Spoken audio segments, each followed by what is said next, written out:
أعوذ بالله من الشيطان الرجيم بسم الله الرحمن الرحيم وله الجبال المنشآت في البحر كالأعلام فبأي آلاء ربكما تكذبان. Allah Ta'ala has told us that everything in this world is created as a sign for us to find our path to Allah Ta'ala, who is the hidden reality behind all the appearances. The boats, how they navigate the waters, this is also a sign, but it requires some thinking to connect this sign to the reality. So today we are trying to discuss the theory of value. There is the reality, things trade at some price, and then there is the hidden value. So where does this come from? Philosophers in the West have been pondering this question for centuries. So we discussed how the current theory, supply and demand, is completely wrong, and then we are trying to look at the older theories. I looked at Adam Smith and Ricardo and Karl Marx, the classical theories, and basically they look at the labor that has gone in, so labor theory of value. So these have some insight. They provide a good starting point, but may not be correct. Now, as I said, instead of thinking about things, the reality comes from observing the world, from having experience. So even though you played the game yesterday, the game is just gives you experience, and you can then intuit that, okay, I was there in a game, but what would happen in reality? Then you can understand. So just to clarify one point about which somebody raised a question last time, that how Henry Crack disappeared the land from economic theory. So Henry George argued that rent was a payoff for no work, and just ownership of land is not a productive contribution to society because it doesn't require any work. You don't do any work to possess the land. You just sign a piece of paper. And since this is not productive, but rents are there, so if you tax them, there is no effect on the efficiency of the economic system. This is a very important thing. If you tax factories, you reduce the incentive to produce, and it has a big effect. Some factories might shut down because they cannot pay the tax. But the wealthiest section of the society is the landowners, and they did not like this, so they disappeared the land by merging it into capital. And they promoted this theory in universities, and they drove out the people who were saying different things from the universities. So basically this theory became known in the universities, and then it spreads from the universities to the government. So what's the key difference between land and capital? Well, the basic theory in the solo growth model is that you have a certain amount to consume. If you save some money, you can invest it and create more machines. You cannot save money and create new land. So the process of accumulation of capital is at the heart of Marxism and Adam Smith and capitalism. Everything, all of it is about accumulation of wealth. The solo growth model is about accumulation of capital. How do you do it? By saving. This has nothing to do with land. Land cannot be accumulated in this way. So the basic trade-off between consumption and saving, and the basic issue of how you make growth, there is a trade-off that if you consume less, you can grow more, or if you consume more, then you grow less. This trade-off disappears because land and machines are not like that. So the central ideas of classical economic theory, they all disappear once land is submerged into machines. Okay, so that was just footnote from last time. Now we come to the analysis of the experimental game that you played. So the rules of the game, let's go back. There are many landlords and they have small plots of land. You can maximum employ 3 laborers, and the marginal product of labor is 4, 3 and 2.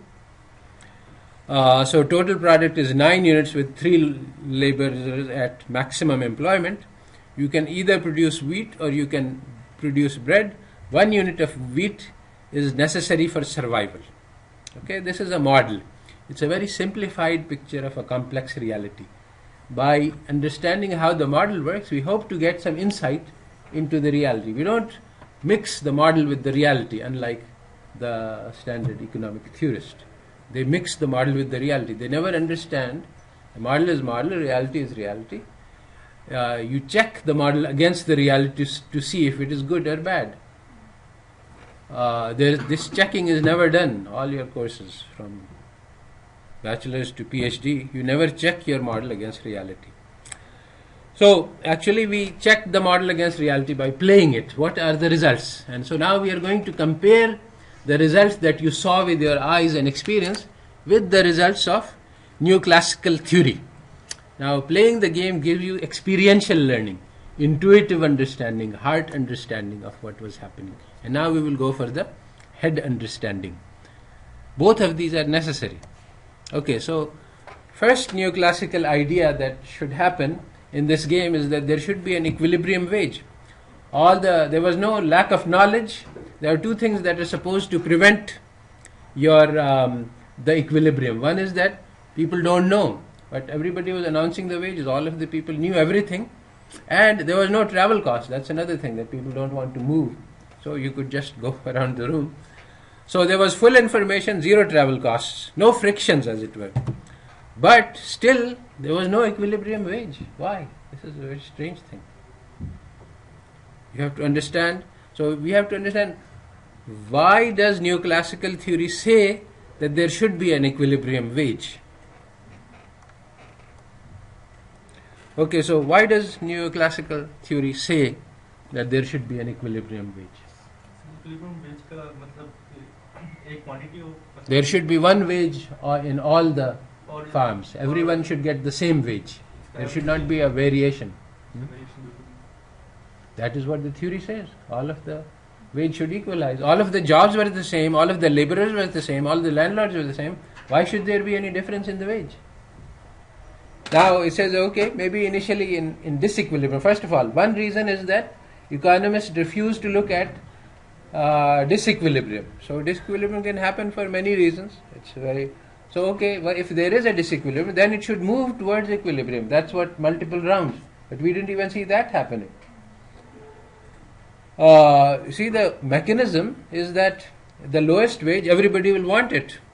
So then the firm owner will, seeing that mine is lowest, will try to increase the wage. And similarly, the highest wage, nobody will want it, so they will have vacancies, so they will reduce the wage. That's the mechanism, but it didn't seem to work. Why? We will see. Well, basically one major reason, which happens in the housing market as well as in the wage market, is that you have social norms, you have moral and legal commitment. If you announce that this job is BP7 and this is the wage, then if somebody comes in and says, I will want to work for less, you cannot hire him. Besides, you have decided this is a fair wage for this job. So if you do that, if you say, okay, this person is willing to work for half, I will hire him, people will say you are exploiting him. In just a few days later, he will come, he'll say that, look, everybody else is working for 17,000, why should I earn 7,000? Maybe he will get the job just to get his foot in the door, and then he will say this is unfair, it is unjust, and if you don't listen to him, he will stop working. He will say that I'm not getting what I deserve. So once you have announced, once a landlord, suppose he says that, okay, think of the Varian housing model, and somebody has announced apartment for $400, calculating that will cover his costs. Now suddenly 10 students show up at the door. I want it. So he says, okay, I'll raise the rent to 600. What do you think will happen?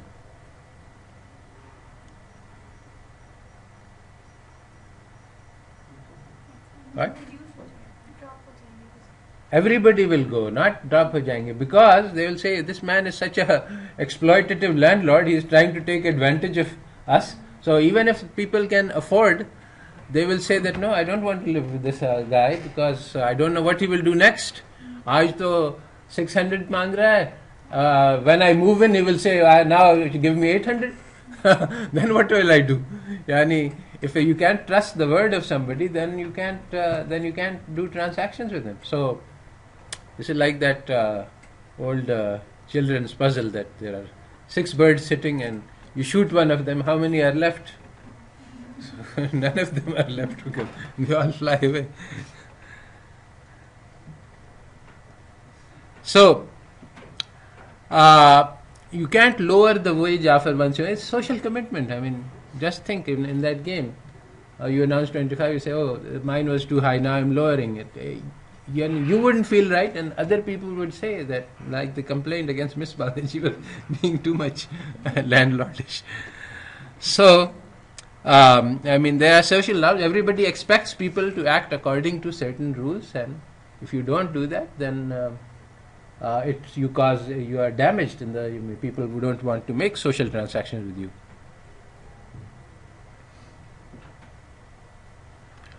So there is social commitment. Now another possibility is that everybody can calculate what is going on and calculate the optimal wage. So then everybody would announce the optimal wage and it would be the same, and that makes some sense because the situation is completely symmetric. But there is too much uncertainty. You don't know what the other people are going to decide. You don't know what's going to be the buying pattern. You cannot make a decision about, and this is the normal situation in the world. You, at the time that you are producing, you have no idea how much sales will be. So basically, you cannot set the price by maximizing profits. You can only look at your costs and try to set the price to make sure that you recover the costs. And this is how actually firms behave. The price is the actual model of how firms behave is called markup pricing. You calculate your costs somehow and then you charge a little markup, 10%, 20%, according to make sure that you recover your costs so that you can survive. And that's how you don't have a production function and you don't have marginal costs, and those things are not easy to calculate. So what is the evidence that we have against the neoclassical theory that there will be an equilibrium wage? Well, first, now you have direct experience in the game. Then you have direct experience in your life. You have seen many people, you have friends, they all have equal degrees, they have the same skills, they go out in the job market and they have very different outcomes. Somebody gets a good high paying job, somebody gets a low paying job, somebody gets unemployed. All of these things are the same, and so there's no, and they shouldn't happen according to the theory. They should be all having the same equilibrium wage. The only person who is unemployed is one who wants a higher wage than what is available in the market. So basically it is called voluntary unemployment. It's the person doesn't want to work at the going wage, that's why he's unemployed. If somebody wants to work at the going wage, there's always a job for him. Again, your experience and observations which you are told not to use are show that this is wrong. But we have more.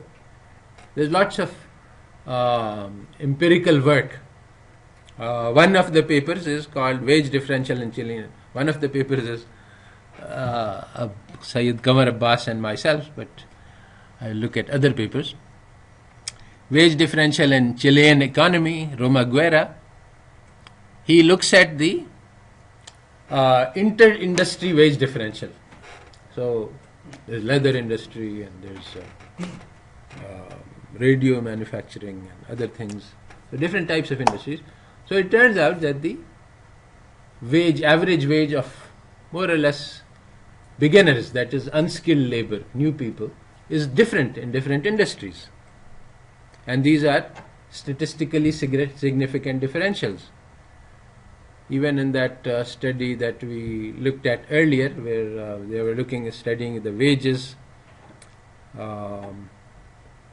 in small fast food industry. So there was a lot of variation in some. All of the people are just completely new off the street, but somebody is earning $2 an hour, somebody is $2.15, somebody is $2.20. They're all different. There's no equilibrium.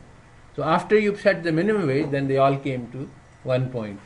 So it means that there was no equilibrium wage before. So even the picture that you draw, that there is an equilibrium wage and then the minimum wage is above the equilibrium wage, you can't even realize it in reality, because there's no one wage, there's no equilibrium wage that you see in the market. So it's statistically significant, and the pattern, you can say that there's a random, the hypothesis is that there is an equilibrium wage, and differentials are random deviations from it because of special factors. So there is a consistency in pattern. All wages in one industry are high, all wages in other industries are low. So it can't be a random fluctuation. So he says that you can't find an explanation of this according to competitive equilibrium, because all the laborers are the same.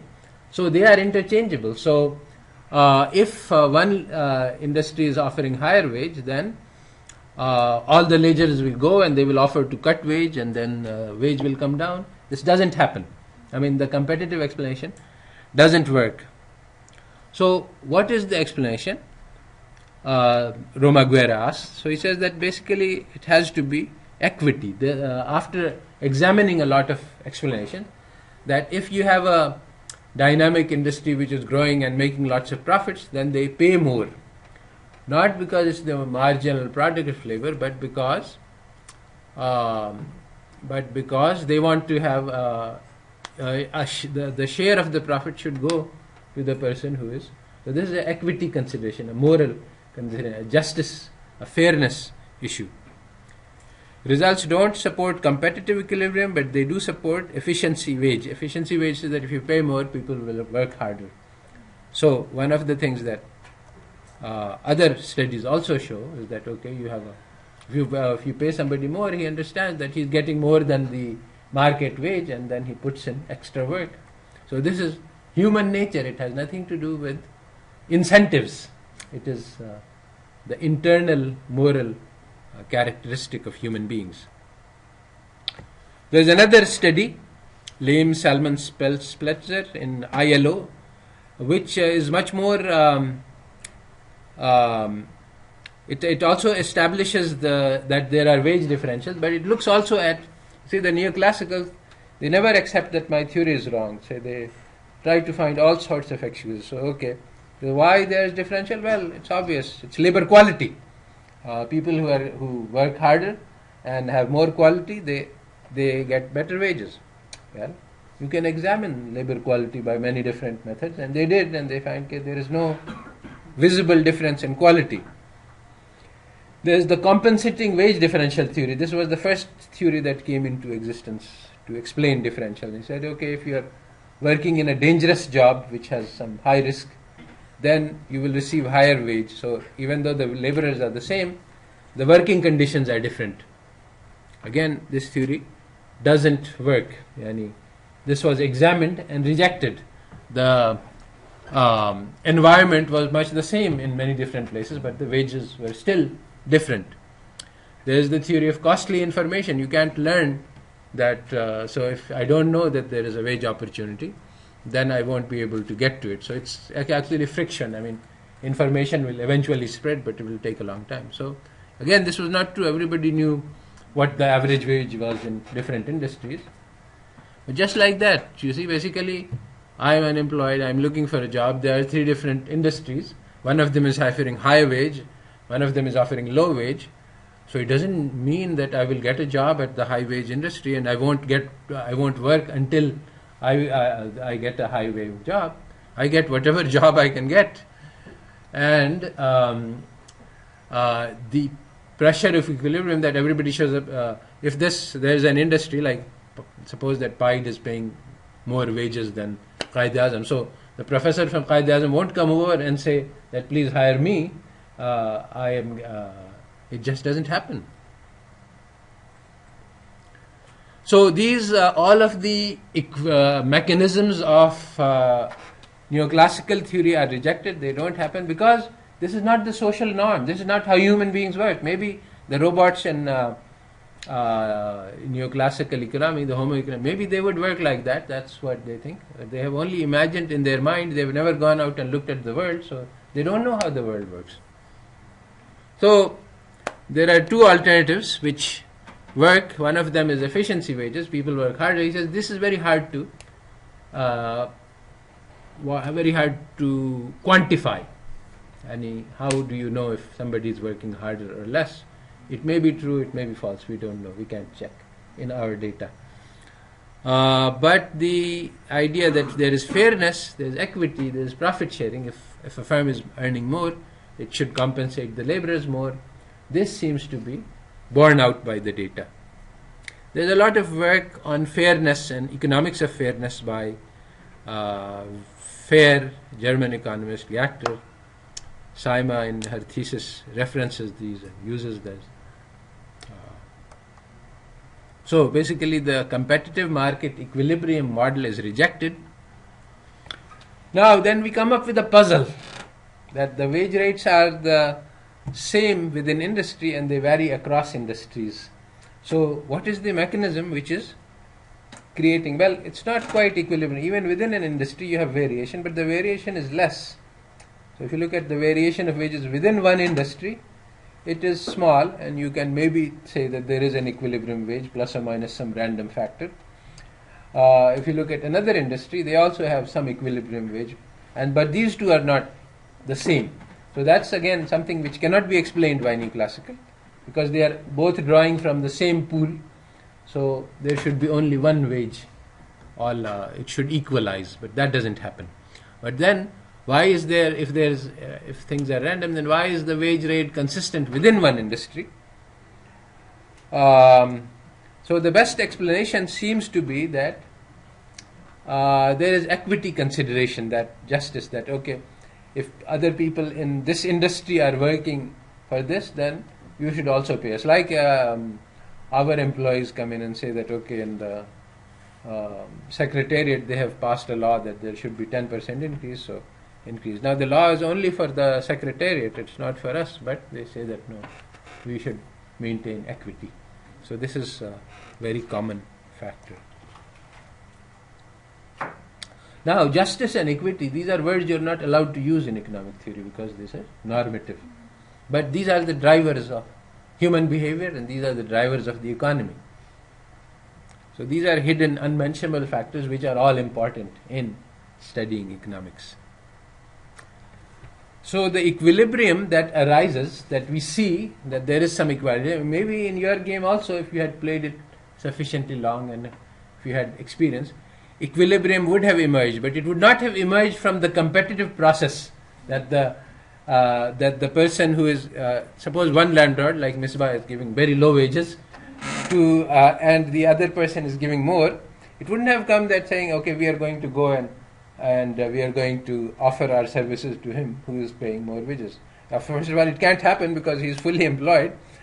But the other thing is that if the person tried to do that, both Misbah and the other landlord would be suspicious that this man is not faithful. So, does not fulfill his obligation. So, but there is another mechanism, which is the social mechanism, which says that Misbah, look, those people are getting so much more and we are doing the same work. Why aren't you giving us the same money? Now this fairness, appeal to fairness, and this works. This is how the human society works. So that would create equilibrium. But this is entirely different from the competitive market mechanism. So this works when there is a long-term relationship. If you are hiring people temporarily, and then this doesn't work. But if you have an equilibrium status where, okay, there are 3 people who are working for this one and it's a long-term relationship, then you can use this long-term relationship to say that you should be fair. And this fairness is a very weighty argument. The landlord can't say, I don't want to be fair, because that will cause problems. I mean, if somebody is, the image of a person matters for many things, not just for wage transactions, but many things depend on this. So, commitment, social responsibility, social norms, justice, these are the things which drive the economy, not bargaining in the market according to your models. But also, one thing that you should understand from your game is that when survival is at stake, then nothing matters. I mean, when you are, then everything, no social norms, no justice. You just want to get that bread to survive, and then, so there are no rules in that situation. So, but when survival is not at stake, then honor, justice, all of these things matter, and people will reject large sums of money, because they think it's unjust. So they don't want to make money on the basis of injustice, and they are willing to punish somebody who is being unjust, even if it costs them. This is very important, because economics says that this won't happen, but actually it does. Now, so one thing we understand from this discussion is that social norms are very important drivers of how economics works, how economies work. Now, the second thing which is very important to understand is that social norms are not constant across time. They change, they evolve.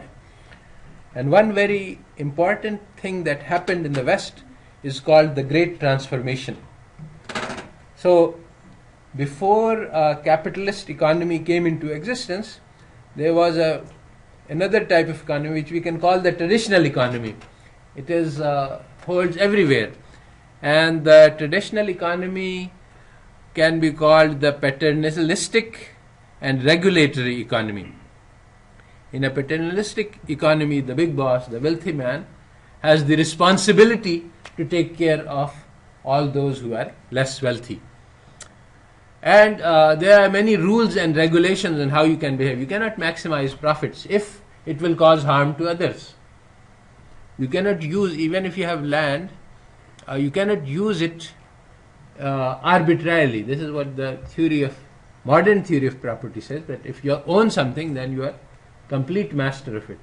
But according to Islamic theory, also according to natural social norms, ownership is not an absolute right. It is you are holding something in trust. You have to make sure that it is preserved for later generations, and you can use it, but like a trustee, you are not the owner. So that is the standard, the traditional economy. It works on different social norms. The market economy works on different social norms. In market economy, everything has a price.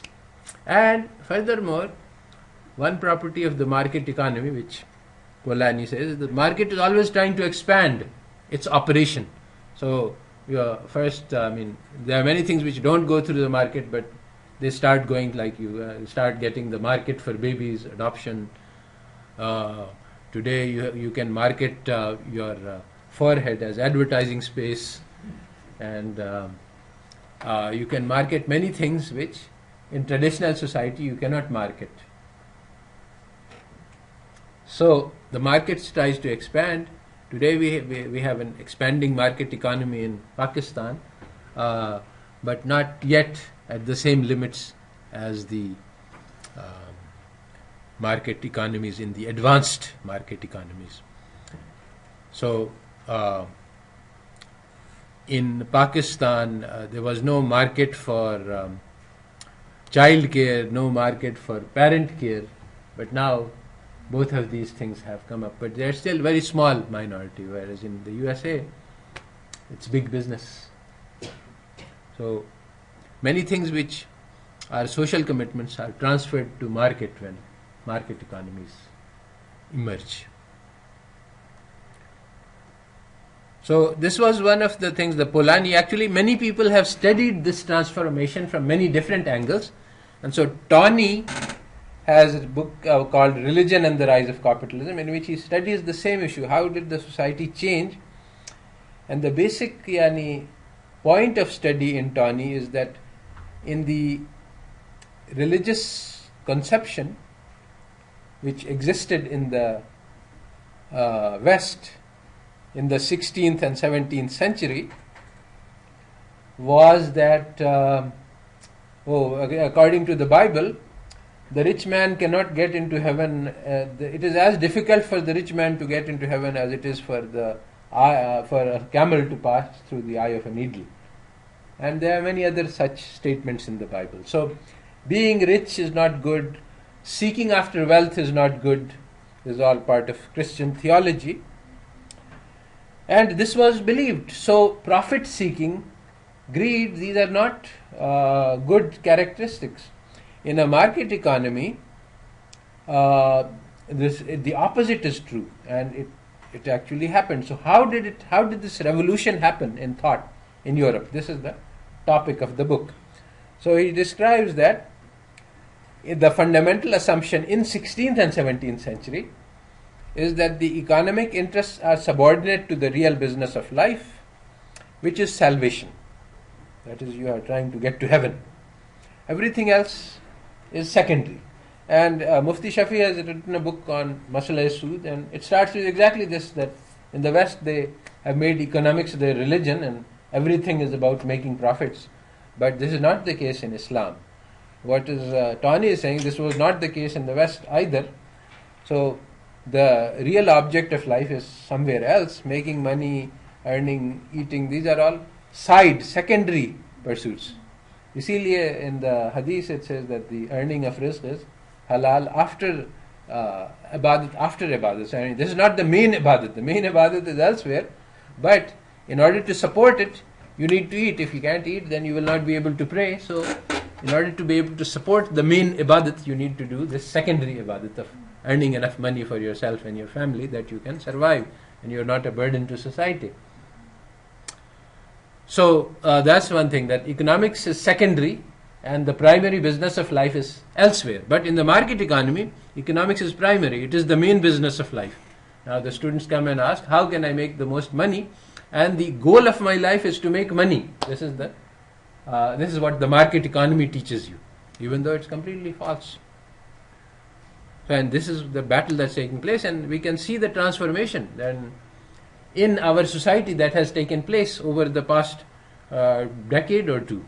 And when I was growing up, it would have been unacceptable for a doctor to say that I am learning doctorate to make money. This would be so. I mean, maybe somebody would have this idea, but they would all say that no, we are doing it to serve mankind. Nowadays, if a doctor says I am doing it to serve mankind, people laugh.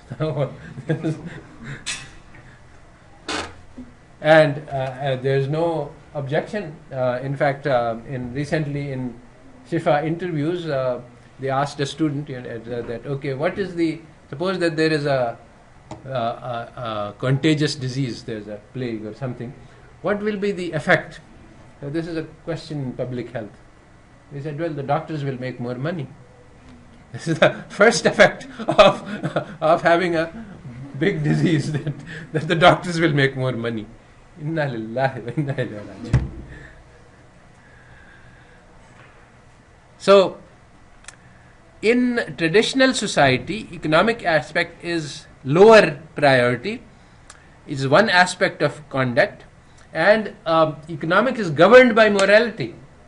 So again, there is a question that suppose that is asked in interviews these days to test morality. That suppose that a person comes into the store and he has $10 and you have medicine, and he says that my wife is dying, I need this medicine. Now you have priced it at $20, but your cost is only 10. So do you have a moral right to say that, sorry, you can't have it? Well, you are saying no, but actually most people say yes. It's my property and I can sell it at whatever, because this is the current social norm, but it depends on the social norm. According to Islamic social norm, you have to give it for free. I mean, if the man has no money in this situation, you can't say that I will sell it for a price. I mean, the social need takes precedence over private property. But in West and in economic theory, private property takes precedence over social need. So the theory of Pareto optimality, it says that okay, one person has everything, other people are starving. If you take money away from him to give to the others, then you have damaged his private property. And that is more important than saving lives. So that is the market economy morality. Now, in traditional society, service to community takes precedence over individualistic preference. What I want, what is good for me, is subordinate to what is good for society. So, if something is very harmful for me, but it must be done, then it must be done. Everybody understands this, that the community is more important than the individual. But in an individual society, exactly the opposite is true. Community doesn't exist. Individuals are more important. Now, as I said before, all this theory of value, etc., this is driven by social norms. So if social norms change, value of things will change. So, continuing with the Tawney book, basically, this is from his introduction, that we started out in 16th century with a hierarchy of values in which the top value is religion. It controls everything, and at the bottom there are all the other activities. Everything is subordinate to religion. And this is exactly the Islamic conception. The religion is the main thing, and every single activity of ours is subject to religious law. Whether it's economic or whether it's social, whatever, we have some rules and some guidance about what should be done and what should not be done. Profit making is not one of the things that is primary. Now, that is what was the case in Europe, but this theory was replaced, this idea, was replaced in 16th, 17th, in 18th and 19th century, things changed. And so there is a secular economics which came up, in which religion has its own place, which is in personal lives and in church, but the market and the society are independent. This is the secular society. So in some areas, religion cannot interfere. That is the secular thinking. So, and that is what we are, the secular world, that, okay, mathematics, economics, etc. Religion has nothing to do with these, and biology, universities. Religion is in the masjid. So this is the secular conception. Okay, so there should be a balance between your religion and your dunya, but there is no strong connection between the two. In one sphere of life, you are completely free to do whatever you like, and in the other sphere, when you go to the masjid, so when the azan is saying, then you have to put your dupatta on, but at other times you are free. So, what Polanyi says, very important, that basically the markets and the traditional society are enemies of each other. It is not, this is a very important point to understand, it's not that the society gradually evolved by a sequence of small changes from a traditional society to a market society. No, there was a fight, one party was defeated, one was victorious, and one was hurt and suffered and damaged as a result. So this is very important. So this was a revolution that occurred. It was not a gradual evolution. That one thing that Karl Marx said, and we will study this in greater detail, this is one of the deeper insights of Marx, is that what he says is that the production relations of the society, how things are produced and how they are distributed, this determines the society. So according to the economic system, then people will be landlord-like and they will be proud, and some people will be humble and they will be. So this is, the social relations are determined by the economic relations. I don't think this is true completely. There is a bi-directional, but there is definitely a element of truth to this, that the laborer has a different kind of psychology and social structures from the landlord. They think differently. And so this power is reflected in culture, in society, in many different things. So the economic relation determines the social relations. So in a society where in the market game that we played, it will not be the case that the landlord will be asking for favors he will be commanding the laborers to do things. And the laborers will be subordinate, they will be humble. they will not go around demanding, unless they make a big, strong labor union. That's a different matter. So, market societies are strongly in conflict with human values, and Dan Ariely and others whom we will quote later say that there is a crowding out of motives, that the social motives and the market motives are in conflict with each other. And if you use one, you can't use the other. In fact, it could hurt the other. So, he gives the example that suppose that I am sitting and my mother-in-law cooks me, and it starts his book with a tremendous meal. I say, oh, mother-in-law, you have done such a marvelous job. How much money should I pay you for this? So what do you think will happen? My wife will beat me to death. But what's wrong with it? I mean, she did some service and you are asking her that, okay, $100, will that be enough? $200? So this shows, the example shows the conflict between market norms and social norms. If a restaurant guy gives you the meal and you say, oh, this is wonderful, I will pay you an extra 100, he will be very happy. Yes, why not? So there is a crowding out of motives. Market motives and social motives are enemies of each other. So now let's come to the analysis of the game that we played, and let's do the Neoclassical analysis. So we have an equilibrium wage, all right, let's do the theoretical. So what will the equilibrium wage be? It should be the margin, the first game in which we have balanced everything. So there are 4 landlords and 12. So every laborer has marginal product, and the marginal product is 2 units of goods. So the wage should be 2 units of good. If we take out the money, we don't know what the money will do. We will study that later. So there should be 2 units of production. So if that is the going wage, let's just follow it. Then every laborer will receive, all 12 of them will receive 2 units.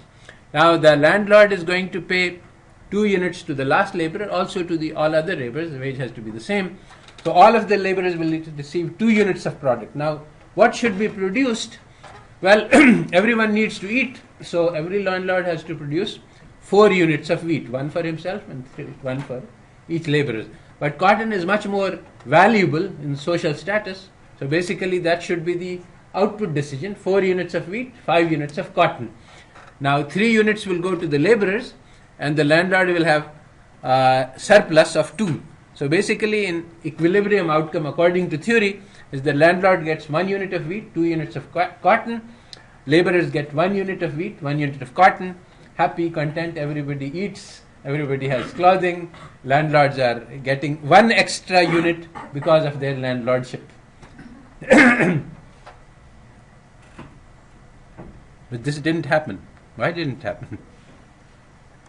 This is the theoretical. So the theoretical models are beautiful. You can get wonderful results, but it doesn't happen in reality. So one of the things is disequilibrium. Maybe after a while people would learn that this is how it works and they would convert. And this is a reasonable equilibrium, not too unreasonable. But let's look at the what this means. Each landlord is self-sufficient. No trading, no buying, selling of cotton, wheat. You have a feudal economy. One person has his own laborers. Landlord provides protection and land.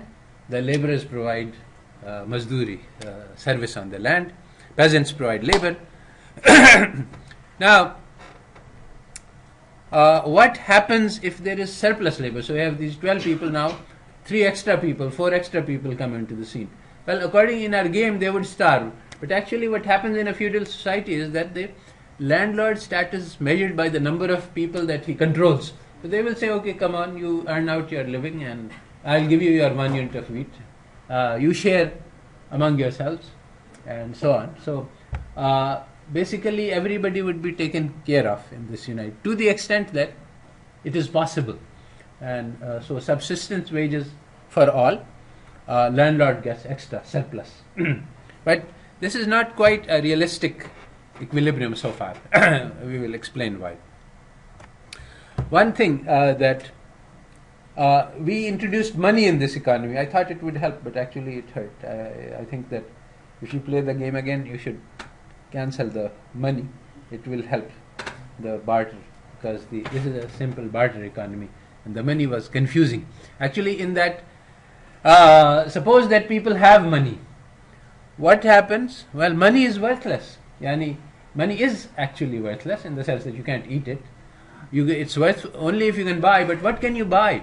You can't buy bread from anybody, because everybody has exactly what they need. And cotton, okay, you can buy, but only if they think that they can use the money to buy something more valuable. But if money is not in use in the economy and nobody is buying and nobody is selling, then money will be worthless. Landlords don't want to sell anything, because they would be willing to trade if they can get more, but there is no more to be had. How can you trade? First of all, wheat is not in the trading market because everybody has. So you have only one commodity. So if you sell 1 unit of cotton to get 2 units of cotton, that's the only trade that cannot be made. So exactly. So in this,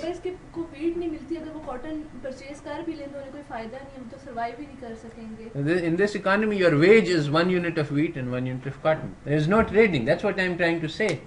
That in this economy, there is no trading, and there are no prices at which you will get a competitive equilibrium. This is contrary to one of the fundamental theorems of economics, that every equilibrium is a market equilibrium.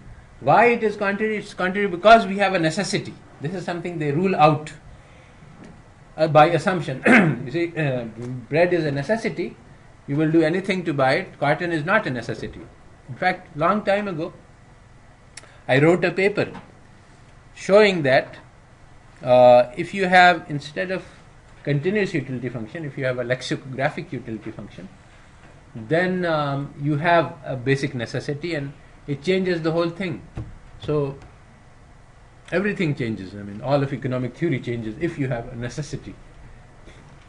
So it was rejected, but I didn't understand at that time why. Then I published it in the Islamic context, because there are basic needs, and so you can show that if you have needs, then economy works differently from the situation where everything is a luxury. And this is what market economy is. Everything. See, basically scarcity means that if a landlord wants Mercedes from Germany, this is the same as some hungry child wanting some bread. Both are on the same level. So economic, again, here the theory is an assumption which rules out the existence of necessities. And so you can't understand the agriculture economy where the laborers are driven by the necessity to survive. That is what creates the possibility of exploitation, which is what Marx said. So I can create trade in this game. I thought about how to do it. Suppose that 2 landlords have only cotton and 2 landlords only produce bread. Then they will have trade and there will be a market. And those who produce bread will produce excess, and so they will want to get rid of the excess. And those who have only cotton, they will want to buy the wheat. So you can create trade. And this is exactly what comparative advantage theory says.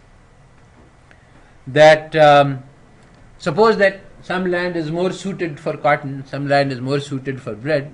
So then what should happen is that the bread suited land should grow more bread, the cotton suited land should grow more cotton, and then they should trade. Overall, efficiency means that if you take the land which is suited for cotton and make it grow cotton, more cotton will be produced and more bread will be produced on the bread growing lands. But is this efficient? Not necessarily. There are many reasons to think that this will not be necessarily be a good thing. And from the point of view of the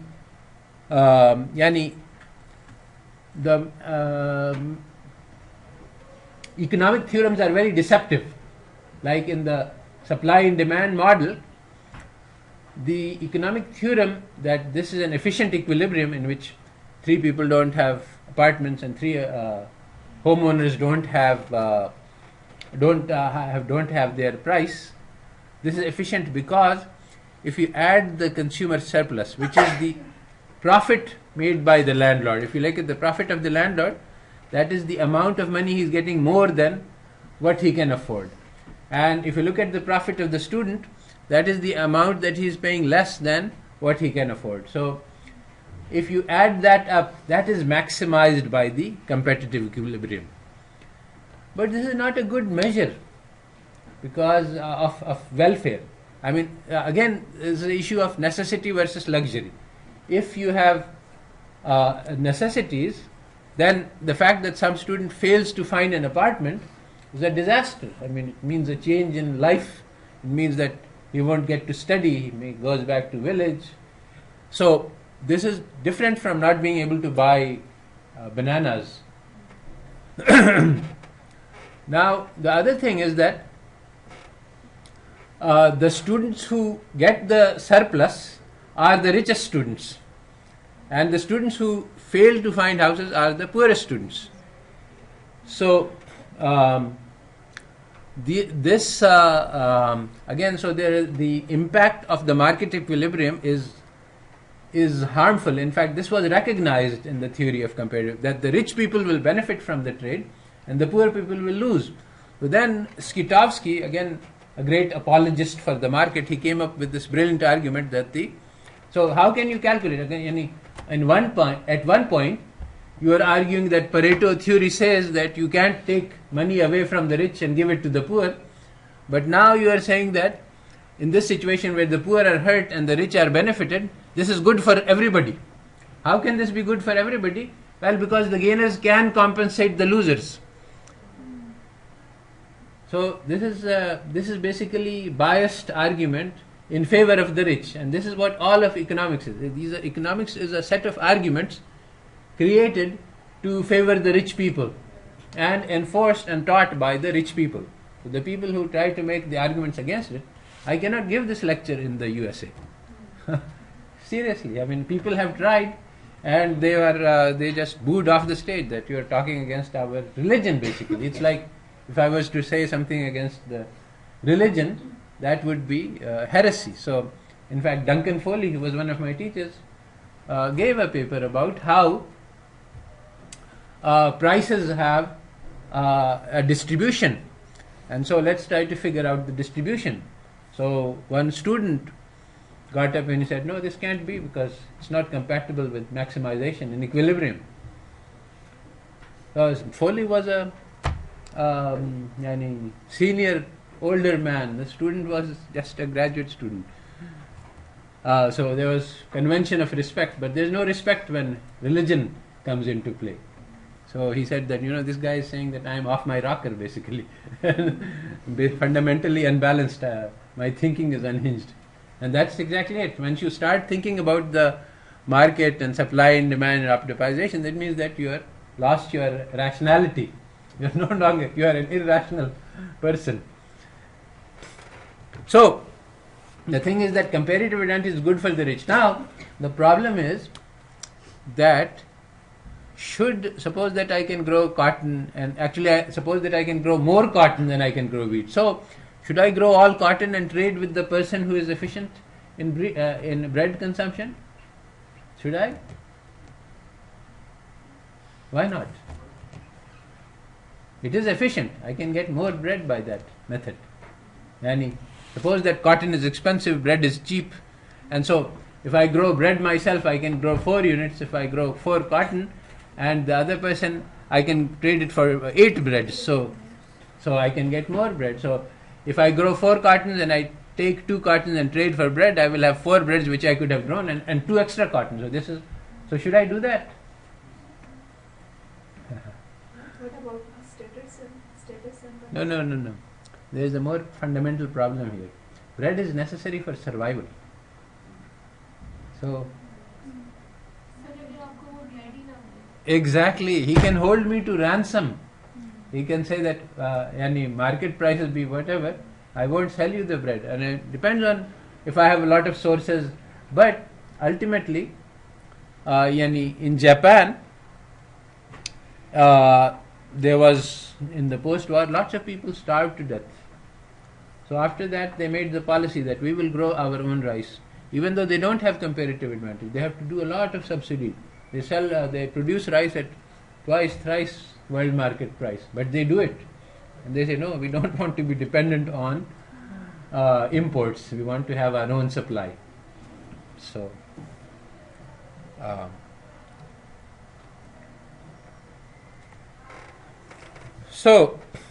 now we come again to the hidden impact of social norms.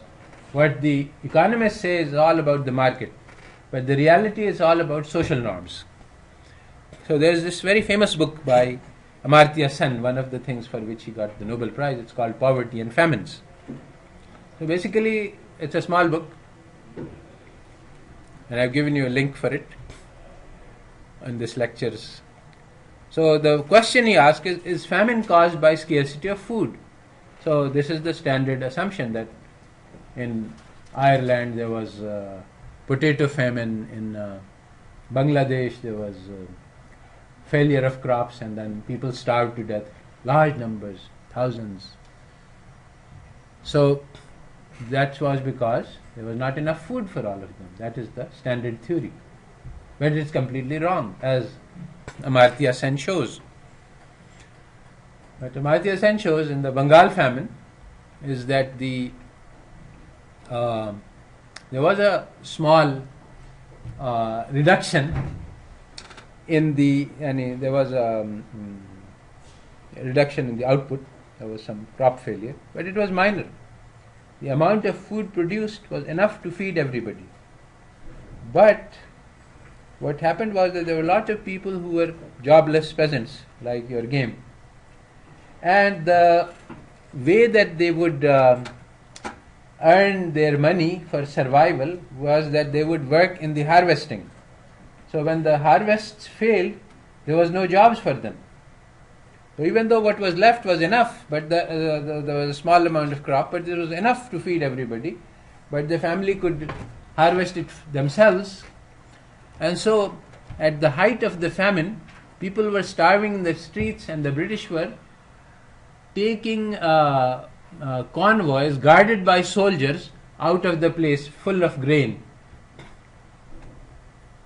because those people were not entitled to food, because they were not. The same thing happened in Ireland.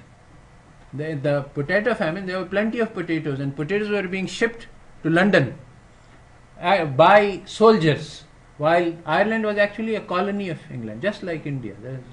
That's why Irish people still hate the British people. Somebody knows about this. Huh? So the thing is that people starve to death not because of lack of food, but because of market norms. Market norms say that if you want to eat, you have to earn the money. If you have social norms where everybody who is hungry, and if somebody is not has more than enough food, then it is his responsibility. Allah Ta'ala says in the Quran that the poor have a right on the wealth of the rich. So if the poor are starving, then it is the right of the poor. It's not the poor are entitled. This is exactly what Amartya Sen is the cause of famines, the failure of entitlement. If the society thinks that you don't deserve food, you won't get food. But if the society says no, everybody is entitled to food, then the food will be there. It is not a question of the market. It is not the question of lack of availability of food. So today there are millions of people homeless and hungry in USA, even though there is plenty of money. Everybody, they spend trillions in wars, more than enough to provide adequate income to all of the laborers. So this is due to the market mentality. In fact, Europe is different. In Europe, they have stronger sense of social responsibility than America.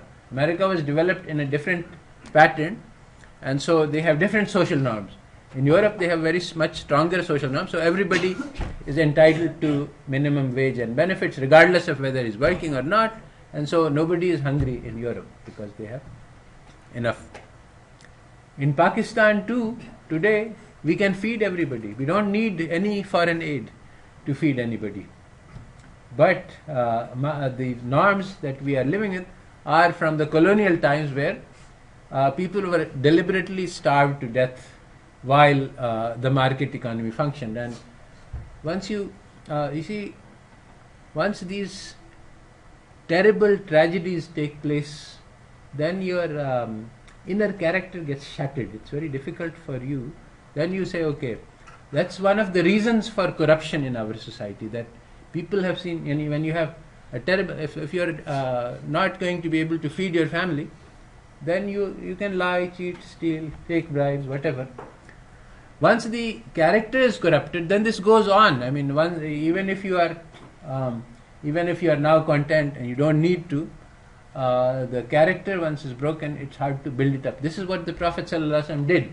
He built up the character of the people, that okay, I will not do anything wrong even if I am starving to death. So, but that requires very hard, very strong, very difficult and deep training.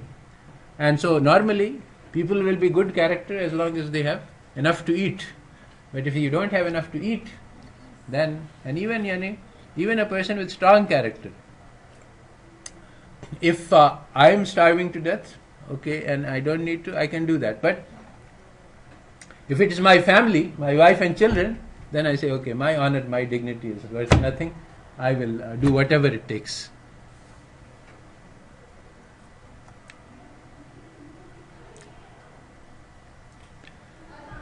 So, trade is based on specialization. Comparative advantage theory is designed to support trade because it is in the helpful. It was comparative advantage theory was discovered in England because it was good for them. It was opposed in Germany because it was harmful for them. Their famous economist List, he developed the theory of the infant industry and said that we have to protect ourselves so that we can grow up our industries and compete with Britain. If we allow this theory of free trade to come into our society, our industry will be destroyed. So, in general, societies prefer self-sufficiency, not trade. Trade is harmful because you don't want to trade for essentials. Because you want to make sure that I have enough to eat regardless of, I don't want to depend on a stranger for food. Now, as far as luxuries go, okay, you can trade, but it's not an important business of life. So trade has not been an important business of life until the market economy came into existence. This is the key part of the great transformation. Before the market economy, everybody was self-sufficient for food. Trading did take place, but it was an unimportant part of society. The key feature of the market economy is that you must trade to eat. This is what defines a market economy. And this is basic thesis of Karl Polanyi. It's very important.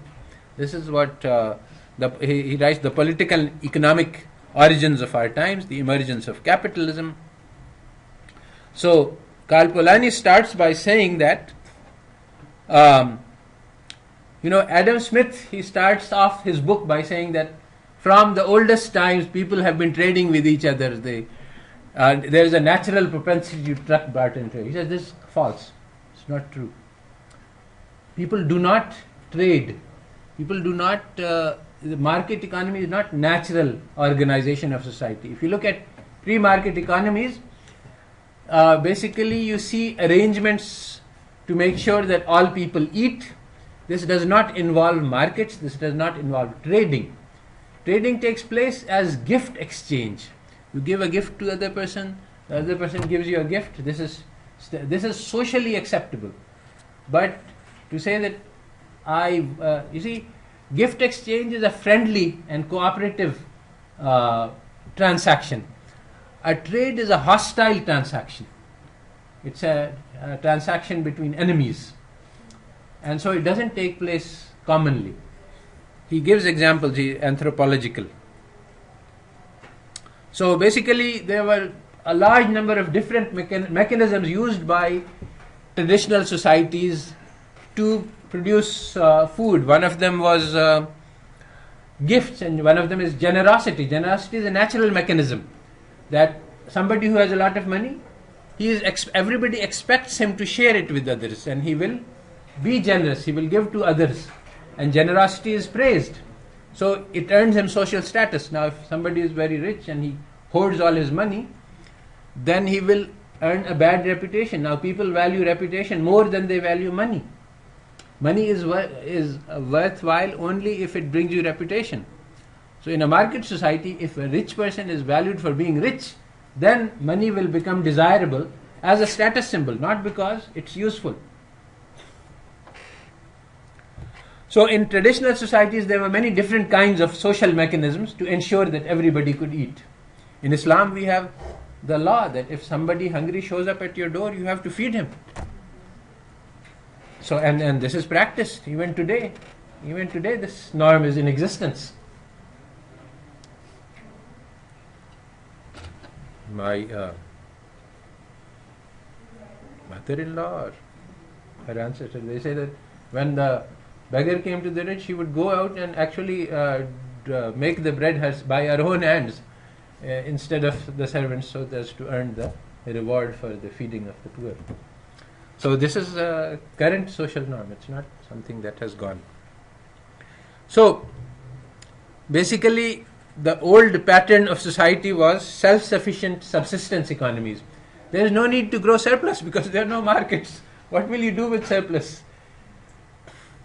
And besides, you see, the business of life is not about growing products and trading them and getting money. Business of life is elsewhere. So you grow whatever you need, and then you do the main thing of life, which is basically social or spiritual or educational. These are the things you try to learn. It doesn't involve trading, it doesn't involve consuming. Now, according to the utility theory, the purpose of life is maximizing of consumption. But that's completely wrong. You do consumption at the minimal level necessary to survive, and then you do the things that are important, like education, like training, like spirituality, like all of these things which are very important. We are here for one life, and there are lots of things that we need to learn as human beings. And actually,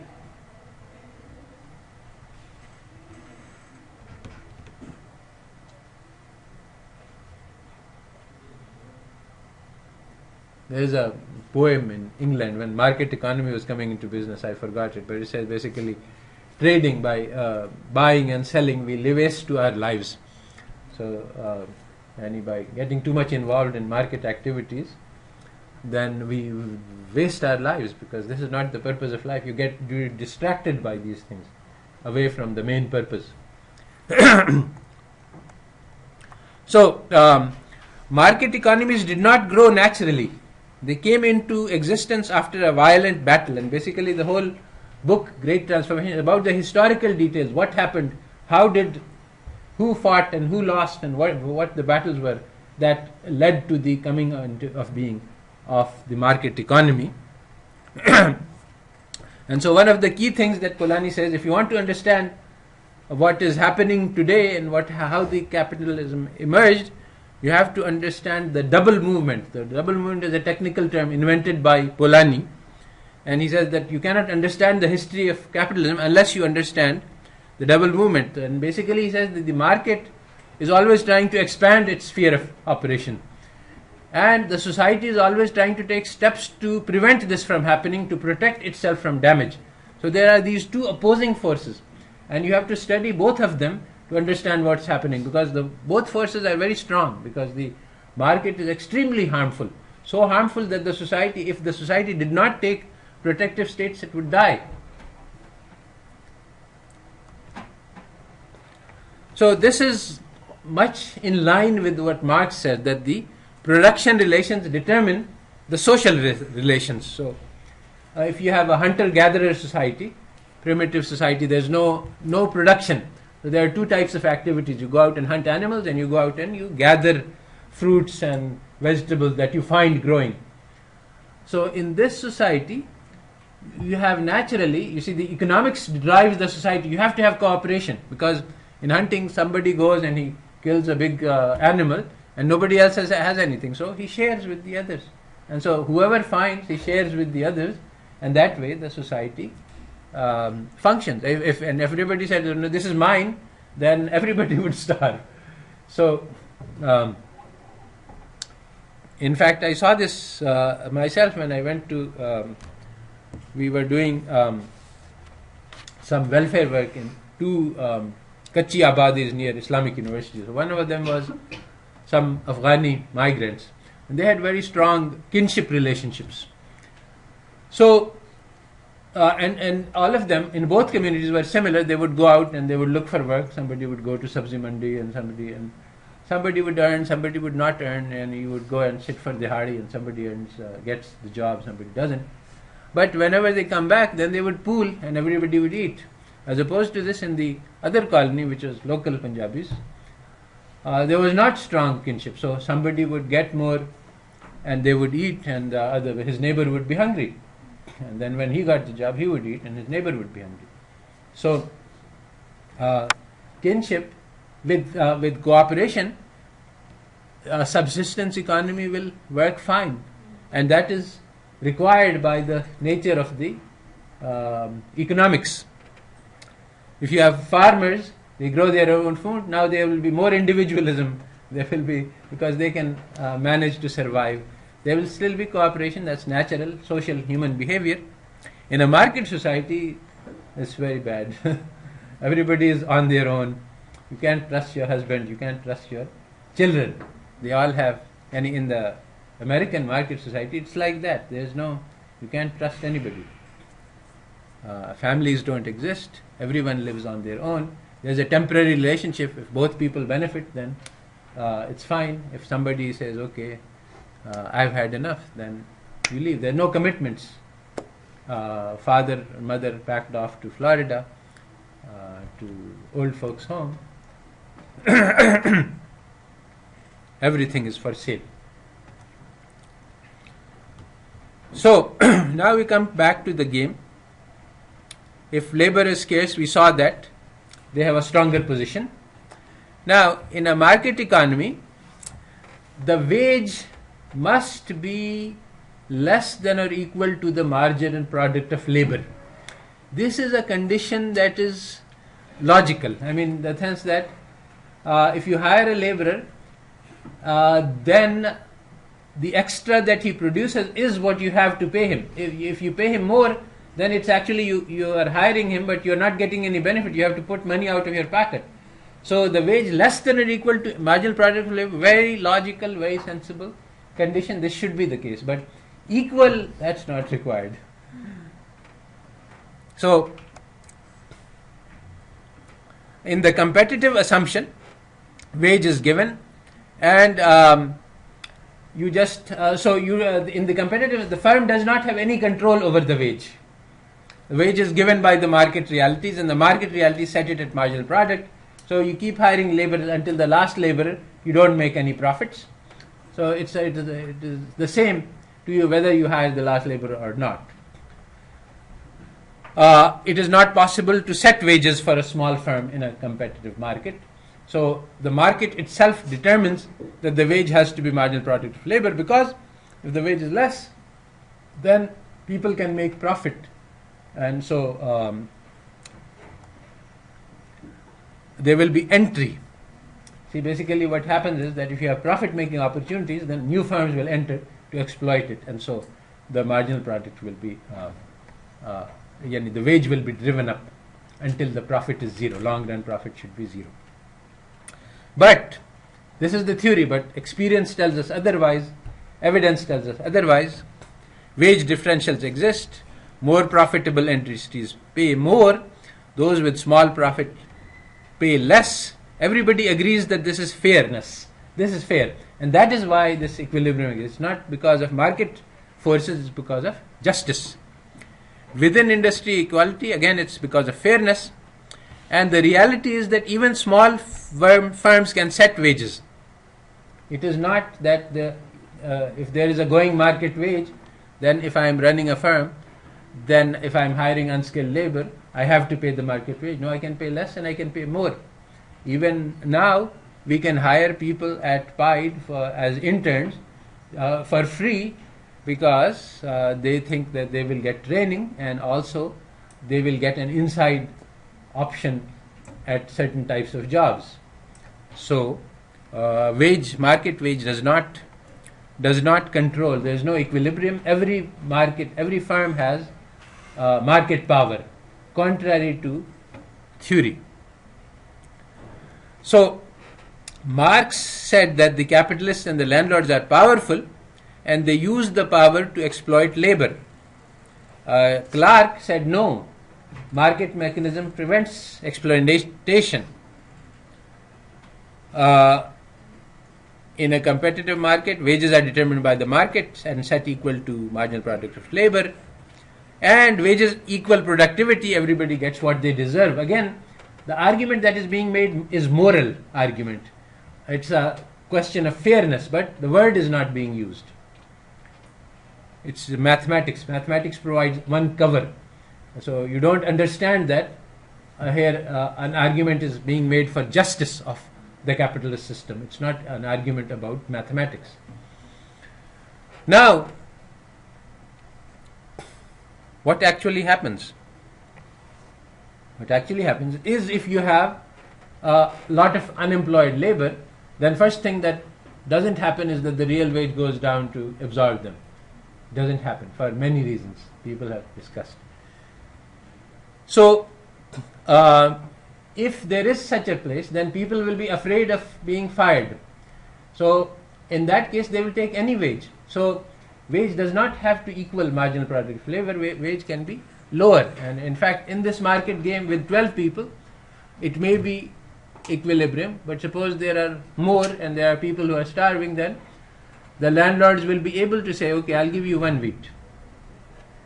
And people will accept. It's better to live than to die. And there's no fairness, and even if they made a union, if there's lots of unemployed people, they will overcome, the unemployed will override. They will take advantage of the labor union to say, okay, these people want more, I will work for less. So, all of the classical economic theorists said that the wage will be the subsistence wage, not the marginal product of labor. Basically, the minimum wage required to survive. That is what will be the outcome in your market game, as long as there is excess labor, and that is what the outcome will be in reality. So, this is the conflict between the neoclassical theory and the classical theory. The classical theory says that the wage will be just the subsistence wage, and this makes a lot of sense, and your experience shows you that this makes a lot of sense, right? You understand that if there is surplus labor, wage will be driven to the subsistence level, not to the marginal product. We have seen what the marginal product theory says, but that's not what will happen because of exactly what Marx said. Landlord has a lot of power, and he will use that power. So there is a lot of empirical evidence which supports the Marxist idea and is contrary to the neoclassical idea. According to the neoclassical theory, if there is excess unemployment, there should be a downward pressure on wage, but we don't see that happening. There is empirical evidence that there is no downward pressure.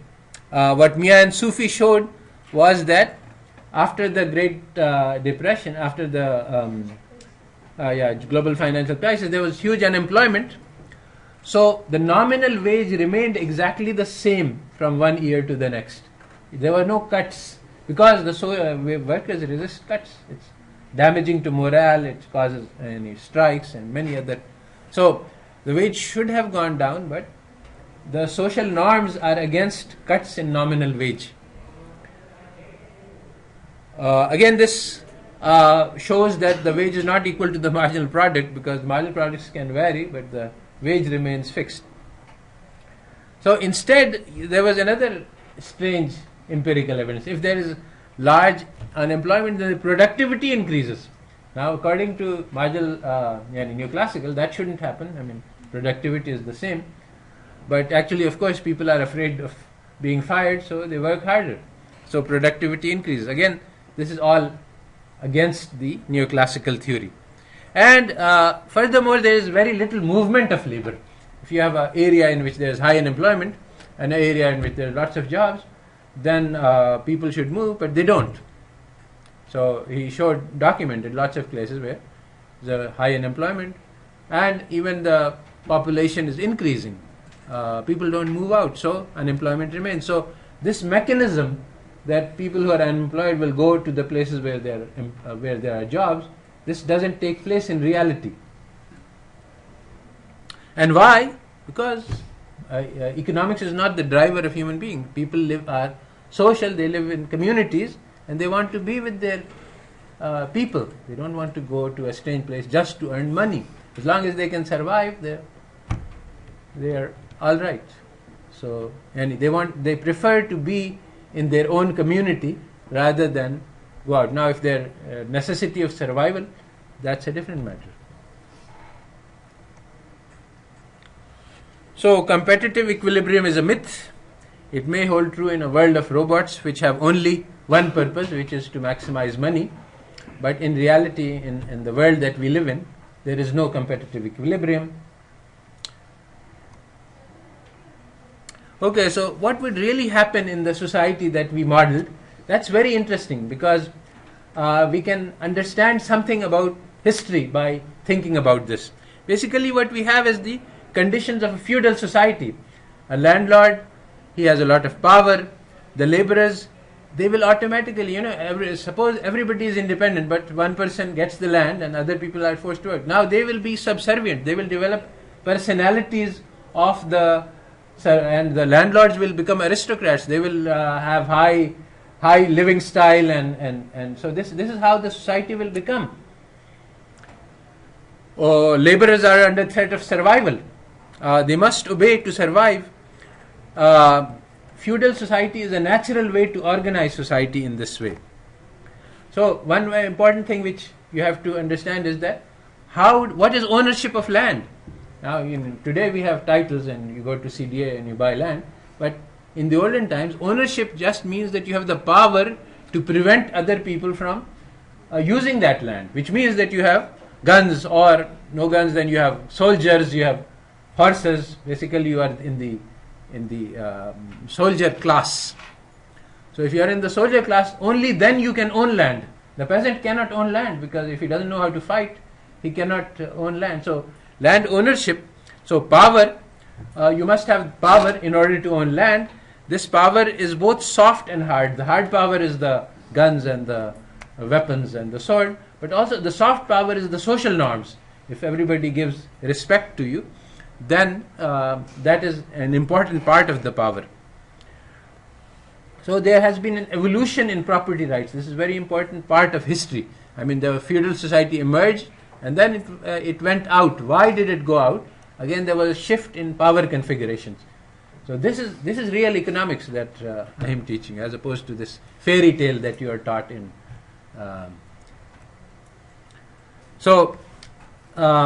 How social norms govern economics in the Indian society, the American natives, Red Indians, Cherokees, the Constitution, they had said that the lands are a common property. No one can own it. Why? Because it was a hunting society. People go and you can't own the land. So land is common property, and then the organization of the society is different. It's an individualistic society, free society. People are valued for their hunting ability and so on. So the structure of the society is very different from feudal society. It's egalitarian, much more egalitarian. No two classes. Anybody can. Yeah. अगर हम आज की बात करें तो ये हमें आज वो इस तरह से लगता है फेरी टेल लगती है कि आज तो ऐसी नवीन सोसाइटी नहीं. So I am saying that this is the old primitive societies were organized like this, then through a long, the great transformation has taken place where those societies have been replaced by market societies, and in our society we are moving towards a market society. So there is an old traditional society and there is a market society, and the battle is going on right now between two sets of norms, two different conflicting ideas about how societies should be organized. So we come back to the main question: what is the theory of value? So we see that there is a wage. I mean, let's look at the value of labor. So there is a wage, there is a technical constraint on the wage. The technical constraint is the marginal product of labor. No one should pay more than the marginal product of labor. So that's the highest that the wage can be. And there is a biological constraint. There is the lowest that the wage can be, which is the subsistence level. If you pay less than that, you pay okay, you work for me, I'll give you half a bread, and it's not enough to survive. You'll say, okay, if I have to starve, then why should I work? Let me. So there are these two. There is upper bound and a lower bound. But between these, it can be anything according to the social norm. So there is no one mistake made by Marx, Smith, Ricardo, etc., all of them, is that the material determines the outcome. So the technical conditions of production will give you what the wage is. You can calculate what it is. You can't calculate because the social norm is flexible. It depends on how we decide among ourselves as to what is just and fair. So what is the value of cloth in your game? Well, there is it's a non-market society. So classical authors distinguish between use value and market value. So use value it has, you can use it, it's useful, but it has no exchange value. You can't trade it for anything else. In primitive self-sufficient subsistence economies, you don't have market economies, and you don't have exchange values. You only have use values. There is no surplus which is produced because if you don't have a market, you can't sell surplus to anybody.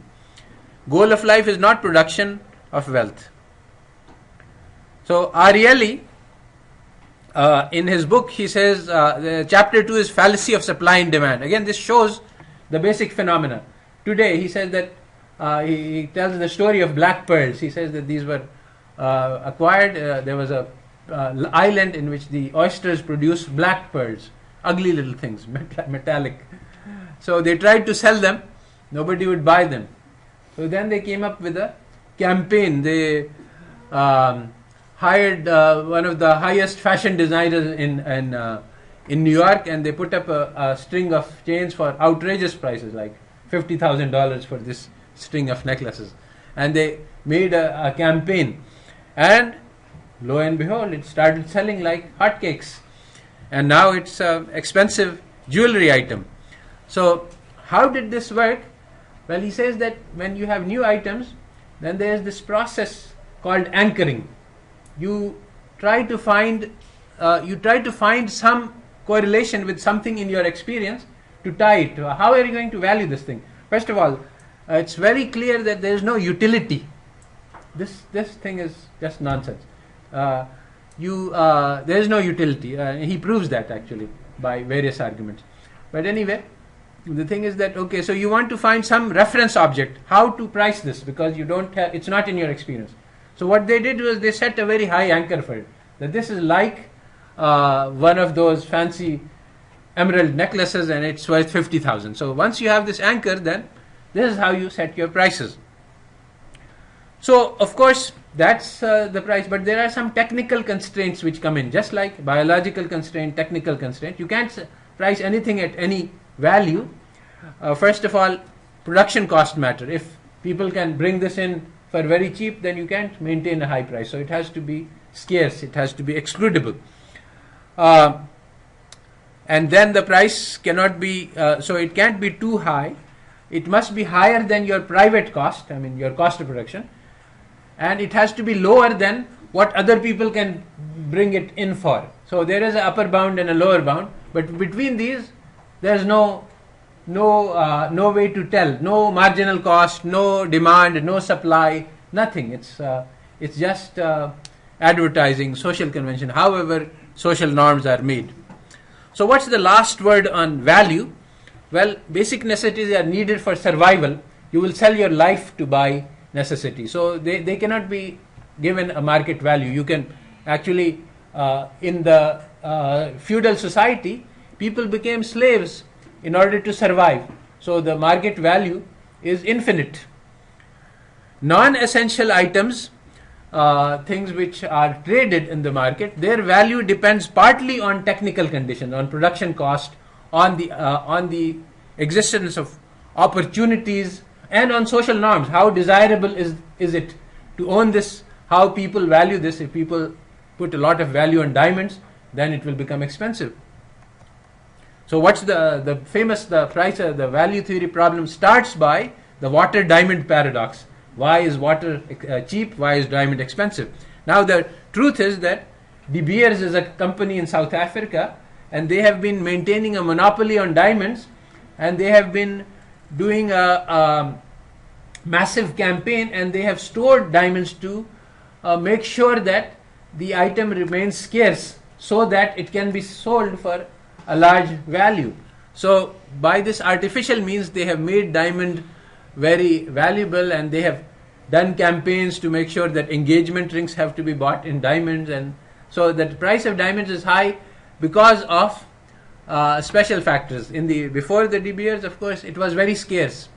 So now it is not scarce, but they have maintained its scarcity, and they have maintained it expensive by artificial means, by manipulating social norms and by manipulating the technical conditions. So this is the answer to the theory of value, which has been studied by economists, classical, neoclassical, and all of them have given the wrong answers. But today we have much better understanding of this problem. So that's end of this lecture.